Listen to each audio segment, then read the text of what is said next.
Welcome to my Himalaya Yoga home, the place where I arrived this January and spent a month immersing myself in all aspects of yoga. I share my den with a girl from Germany and a girl from Denmark, and I share the center with a great group of enthusiastic international students and teachers. Every day starts at 5:30 a.m., time for a shower, personal hygiene, and then for mantra, pranayama, and meditation class. Mantra is a central aspect of traditional yoga. It practices universal sound vibrations to relieve the autonomic nervous system, calming and focusing the mind. It prepares us for meditation. Meditation, in turn, allows us to practice introspection, tuning out the stresses and distractions of our everyday life to tune into our own thoughts and feelings. The first component of meditation is centering, or folding into the inner self. The second component involves mentally listening and communicating inwardly. In the third component, we transition back to the world. Pranayama, then, is a practice of controlling the breath and life force to benefit us physically, emotionally, and mentally. Various techniques can increase and decrease energy, reduce anxiety, or even improve blood pressure. After this first session, we go on to have our asana class. And with asana, I mean the physical aspects of yoga. This is followed by journaling time. Every day we have our silent time, and this means that in the evening we switch off our phones and we do not turn them back on until the following day, at least after brunch.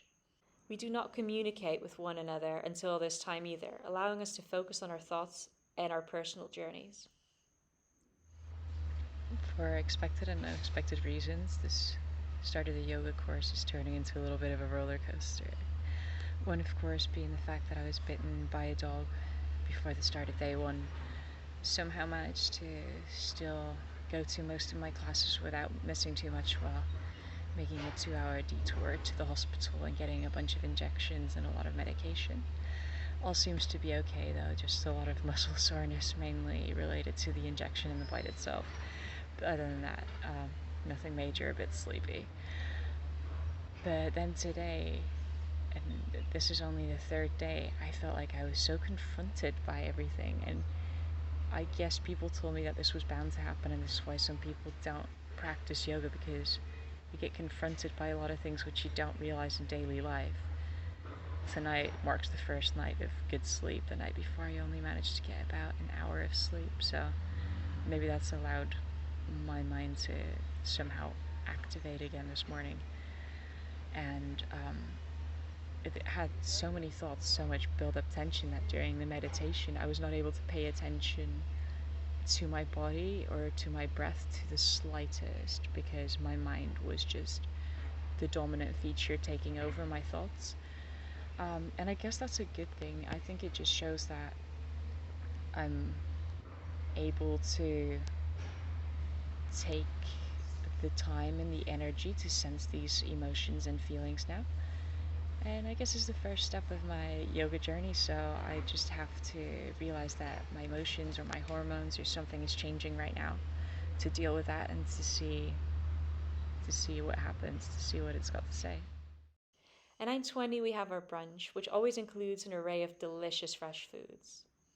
There's always rice, sometimes with curry or scrambled tofu.